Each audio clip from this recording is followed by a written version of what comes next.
nataka tusimame. Oh nephew, zonye tiko hai. Nakuaje? Sema wadau wangu, kwa mara nyingine tena nimekuja hapa na nephew wenu bwana. Unajua family talk nini mambo mawili matatu. Na leo nimetoa kitu kimoja nataka tuongee na nyinyi. Kidogo kikakera baadhi ya watu lakini ni kitu kizuri. Na hii kitu inaelimisha vile vile. Ila kabla sijaanza naomba kwanza niwashukuru sponsors wangu, One of Africa. Ni watu wazuri sana hizo. One of Africa wamenionyesha kazi yao ilivyoanza na I can't wait kwa wewe mtazamaji wangu uweze kuona mambo wanayotaka kuyatoa. Wako vizuri. Na endelea kunisikiliza kwa sababu wamenidokeza hii kitu iko kwenye final stage na anytime kuanzia leo watalaunch hiyo mambo. Na sitaki wewe uwe wa nyuma sana. So One of Africa, shukran. Haya, sasa mimi leo nataka niongee na vijana wangu nyinyi kwenye mambo kadhaa. Kama wewe na ndugu, rafiki labda au maybe jirani amekuja Marekani unamjua, akakutumia kajipesa anything akakutumia. Bwana naomba umshukuru sana. Yaani usije ukalalamika au ukajiona kwamba jamaa ana uwezo zaidi ya hapa ameshindwa kunisaidia, kwa sababu nataka nikwambie maisha ya Marekani sio kama watu wengi wanavyodhania. Maisha ya Marekani yana mambo haya makubwa mawili: kazi, bills.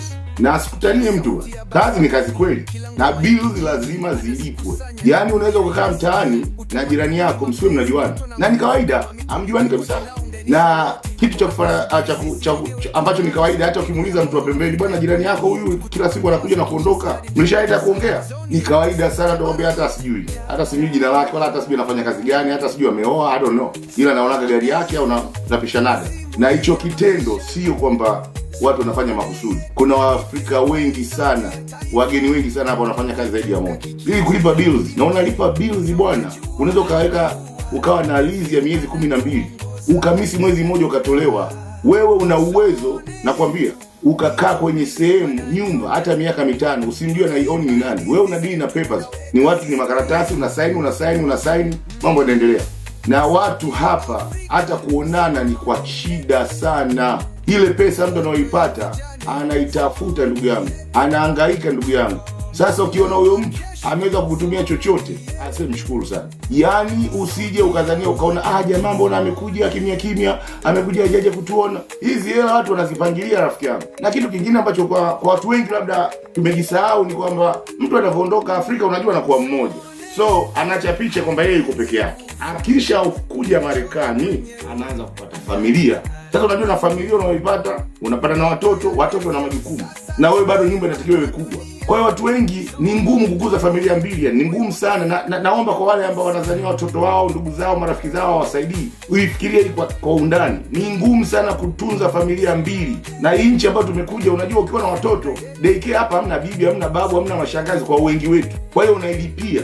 Na sio hela ndogo kulipia mtu angalie mtoto wako. Na kuna vitu ambavyo lazima uwe navyo ili yule mtoto aweze kuchukuliwa. Kwa hiyo unakuta mtu akija Tanzania au mtu akienda nchi yoyote ambayo ametokea kusalimia, kutembea, whatever, naomba mkumbuke hili jambo kwamba jamani, kazi sio mchezo. Na nadhani kitu kingine ni ile kwamba mtu sio kwamba anajificha, ana mambo mengi. Unajua ukiwa nje ya nchi misiba inakupita, sherehe zinakupita. Sasa unapopata nafasi ya kurudi unapanga, unaangalia priorities ziko wapi. Kwamba ni afadhali nikamwone mfiwa, nikamwone na huyu labda alipata watoto, labda huyu mwingine alikuwa na ugua. Unashindwa kupata watu kale nao bata.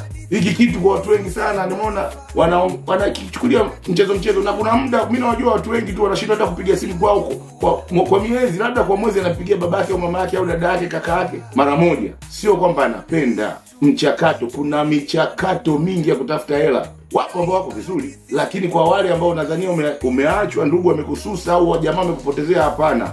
Maisha ya Marekani bwana ni mbio, usiku mchana ni mbio. Na usishangae ukaona mtu amesomea hiki akifika Marekani anafanya hiki. Hapa kila mtu anatafuta channel hivi ambayo anaweza kujisaidia akachomoka. Kwa sababu you never know. Na ukumbuka uwajui watu. Kwa hiyo wewe wanapokuita huko wenzetu, ikitokea kama ndo mchongo ndo huo umetoka hiyo. Kwa hiyo mimi leo nimekuja hapa kuongelea kuhusu wale watu wote ambao ndugu zao, marafiki zao, labda majirani waliwasaidia, afu jamaa amefika huko wanadhania kwamba wamewakimbia nao. Sio wote. Maybe wapo lakini sidhani kama ni wengi kivile. Maisha ya huku bwana ni bills, kazi, kulala. Yaani ukifika nyumbani unakimbilia bafuni na kulala.